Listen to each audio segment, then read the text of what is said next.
आपको अगर चंद्रमा को प्रबल करना है, चंद्रमा को ठीक करना है, तो चंद्रमा ग्रह के लिए सबसे उत्तम उपाय क्या हो सकता है? मैं आपको बताने वाला हूं कि चंद्रमा को अगर ठीक करने के लिए रत्न उसका कौन सा बेहतर हो सकता है, कौन सा रत्न हम पहन सकते हैं। आपको स्टोन से ज्यादा इसमें फर्क आपको मिलेंगे और इसमें ज्यादा जल्दी इफेक्ट आपको मिलेंगे, पॉजिटिविटी ज्यादा मिलेगी। आपके जो मनोबल है उस चीज को तोड़ देता है, आपके धैर्य को ही तोड़ देता है चंद्रमा। जय कामरूप जय कामाख्या। आपको अगर चंद्रमा को प्रबल करना है, चंद्रमा को ठीक करना है, तो चंद्रमा ग्रह के लिए सबसे उत्तम उपाय क्या हो सकता है? आपको मैं बताने वाला हूं कि चंद्रमा को अगर हमें बहुत ही ज्यादा प्रबल करना है, चंद्रमा को ठीक करना है, क्योंकि अगर कुंडली में आपके चंद्रमा सही स्थान में ना हो तो काफी नुकसान भी झेलने को मिलता है। और चंद्रमा आपके धैर्य से संबंधित स्थिति को तोड़ देता है। सुसाइड वाला जो स्थिति ज्यादा आपको देखने वाले रहते हैं ना, कि सुसाइड कर लिया, ये कर लिया, तो वो चंद्रमा के कारण में ही ज्यादा देखने को मिलता है। वे चंद्रमा आपके जो मनोबल है ना उसको तोड़ देता है अगर आप अच्छे स्थान में ना हो तो। पति पत्नी, पत्नी जो शकी वाली बीमारी होती है, या किसी भी व्यक्ति शक वाली बीमारी की नहीं है, हमारे पति ऐसे वहां होंगे, या पत्नी एक है, पति है कैसा है, तो शक वाला बीमारी भी चंद्रमा ही ग्रसित करता है। चंद्रमा का ही कार्य है कि किसी भी व्यक्ति के प्रति शक उत्पन्न कर देना, किसी भी कार्य को। तो चंद्रमा जो हमारे जीवन में है ना कि विशेष हमको करना चाहिए, पर चंद्रमा प्रबल हमें सबसे पहले है कि चंद्रमा को हमें प्रबल करनी चाहिए। चंद्रमा को हम ठीक कैसे कर सकते हैं, मैं आपको बताने वाला हूं कि चंद्रमा को ठीक करने के लिए रत्न उसका कौन सा बेहतर हो सकता है, कौन सा रत्न हम पहन सकते हैं, कौन से जड़ी हमारे लिए बेहतर हो सकता है, जड़ी के साथ साथ में कौन सा दान हम करेंगे जो हमारे लिए बेहतर हो सकता है। चंद्रमा के लिए हम कौन सा बीज मंत्र का हम जाप कर सकते हैं जो चंद्रमा हमारे अच्छे स्थान में अच्छे शुभ फल देने पाए, चंद्रमा हमारे अच्छे अंश पे रहे और चंद्रमा हमारे प्रबल रहे, जो हमारे धैर्य से संबंधित स्ट्रॉन्ग रहे। तो मंत्र और उसका गायत्री भी मंत्र मैं बताऊंगा आपको चंद्रमा का, कुछ स्तोत्र का पाठ भी मैं बताऊंगा, और कुछ व्रत के बारे में भी बताऊंगा, और कुछ टोने टोटके भी मैं बताऊंगा कि किस प्रकार से हमें चंद्रमा को प्रबल करनी चाहिए। क्योंकि चंद्रमा अगर आपके प्रबल नहीं है तो आपके धैर्य बहुत ही गिरा रहता है। अब जहां हाँ होने वाला बात वहां भी ना होता है, और कैरियर से संबंधित में तो और स्थिति खराब हो जाती है। जिस घर में रहते हैं अगर वो नीच स्थान पे बैठा है तो भाई वो आपकी स्थिति धैर्य और साधना वाली स्थिति में भी भ्रमण कर देगा, अगर भ्रमित कर देगा। अगर आप साधना करना चाह रहे हैं तो साधना भी नहीं कर पाएंगे।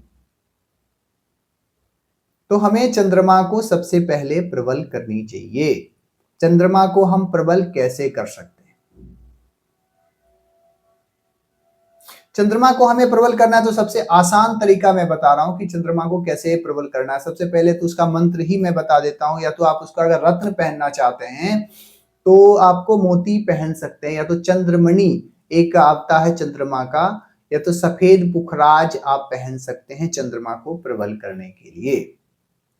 ओपल ओपल भी पहन सकते हैं, सफेद ओपल आप उसको ग्रहण कर सकते हैं, चंद्रमा के लिए बहुत ही बेहतर हो सकता है। और जब आप मोती पहन सकते हैं, मोती पहन रहे हैं तो उसको पहले सिद्ध कर लें, पूजा पाठ कर करके उसको सिद्ध करने के बाद में ही उसका फल जागृत हो जाता है, फिर आपको वो फल देने लगेगा, है ना। और इस प्रकार से आपके लिए बेहतर हो सकता है। जड़ी अगर आप लेना चाहते हैं तो कौन सा जड़ी आपके लिए बेहतर होगा? खिरनी एक आता है, वृक्ष आता है, तो खिरनी के आपको खिरनी का जड़ को लाना है, पर उसको एक दिन पहले, सोमवार जब हो ना, जब आपके रोहिणी नक्षत्र हो, जब सोमवार दिन पड़े तो उसको एक दिन पहले ही रविवार को जाकर के उस पेड़ के नीचे में आपको अगरबत्ती और जल देना है, प्रसाद चढ़ाना है। मैं आपको कल अपने स्थान पे अपने घर में आपका जड़ का छोटा सा कण लेके जाने वाला हूं। आप हमें आशीर्वाद दें और हमें शक्ति दें कि इस जड़ का हमें अच्छे उपयोग करें, सदुपयोग करें, दुरुपयोग ना करें। तो इस प्रकार से अगर आप सोमवार दिन होगा फिर जाकर के उसको पूजा पाठ करने के बाद में उस जड़ को अपने घर में लाएंगे, और लाने के क्रम में क्या है कि आपको जड़ जब लाएंगे उसको धागे में बांध करके पहले पूजा पाठ कर लेना। रोहिणी नक्षत्र सोमवार दिन जब हो तो पहले पूजा पाठ आपको करना है घर ला करके उसको। फिर आपको श्वेत वस्त्र में भी धारण कर सकते हैं या किसी धागे में भी उसको धारण करके पहन सकते हैं। आपको स्टोन से ज्यादा इसमें फर्क आपको मिलेंगे और इसमें ज्यादा जल्दी इफेक्ट आपको मिलेंगे, पॉजिटिविटी ज्यादा मिलेगी। तो आपको सबसे पहले जड़ पहननी चाहिए, उसके बाद आप पत्थर अगर पहनना चाहते हैं, आप में क्षमता नहीं है तो जड़ ही पहनिए। आपके जड़ी आपको बहुत ही फल देंगे, परंतु जड़ी तब पहनिए जब आपका सिद्ध किया गया हो जड़ी और नियम से लाया गया। ऐसा नहीं कोई भी उठा करके कुछ भी दे दिया तो उसको पहन लिए। तो जड़ी अगर आपको पहनना है तो उस प्रकार की चीजों को आपको ध्यान रखना पड़ेगा। उसके बाद में कुछ हमें दान करना है। दान में क्या करना चाहिए? स्वयं के वजन में आप बराबर में, जैसे जितना एज है 50 वर्ष 50 के बराबर में आपको चावल दान करनी चाहिए। जितना वजन है बच्चे का है 10 केजी तो 10 केजी चावल दान करनी चाहिए। वो वजन के बराबर में आप चावल दान कर सकते हैं। श्वेत व्हाइट कलर का वस्त्र आप दान कर सकते हैं। कपूर व्हाइट कलर का कुछ भी चीज हो, जैसे पुष्प हो, चीनी हो इत्यादि आप दान कर सकते हैं।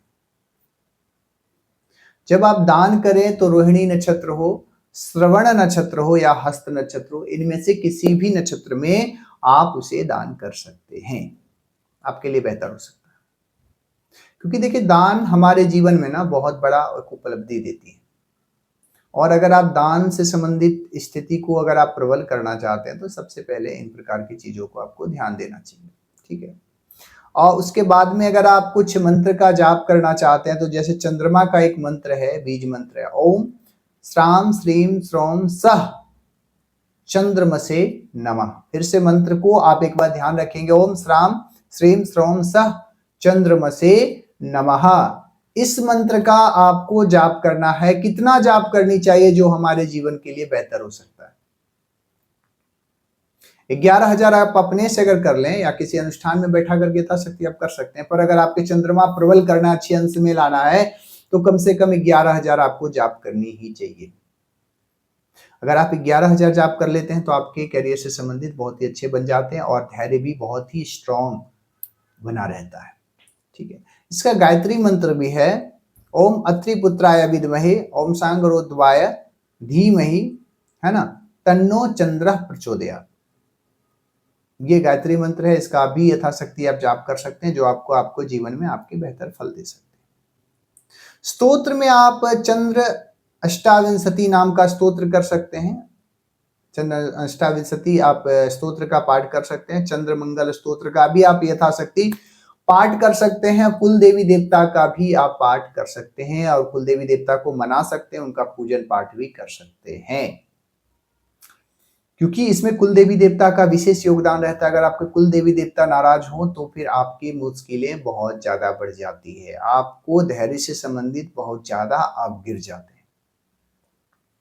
सबसे पहले हमारा धैर्य स्ट्रांग होना चाहिए। इसके लिए मुझे क्या करनी चाहिए, ये व्यवस्था आपको सोचना चाहिए। इसके लिए चंद्रमा को ही आपको बढ़ाना पड़ेगा, उसका दो इस तरह कोई ऑप्शन नहीं है। आप स्तोत्र के साथ साथ में आपको कुछ पानी लेना है, ठीक है, या दूध लेना है। दूध से भरा हुआ बर्तन सिरहाने में रखें और उसे सुबह उठकर, है ना, कीकड़ की जड़ में डाल दें। जब मैं शयन करूं तो हमारे बगल में दूध रख लें या तो पानी रख लें, एक बर्तन में भर करके। एक कीकड़ का जड़ आता है, उसमें आपको उसके दूसरे दिन में आपको जल से प्रवाहित करना है। आपसे इन सारी परेशानियां से बचना है। तो उसमें कुछ है कि आपको उसमें थोड़ा सा चावल और चांदी का एक वो बना करके आपको यंत्र रखना है और उसको सिरहाने में जो आप दूध और वो पानी रखेंगे ना, तो उसमें आपको छोड़ देना है। और जब आप जड़ में दे तो जल, चावल और वो चांदी वाला आपको साथ में ही लेके आना पड़ेगा, उसको वहां नहीं छोड़ना है। ठीक है।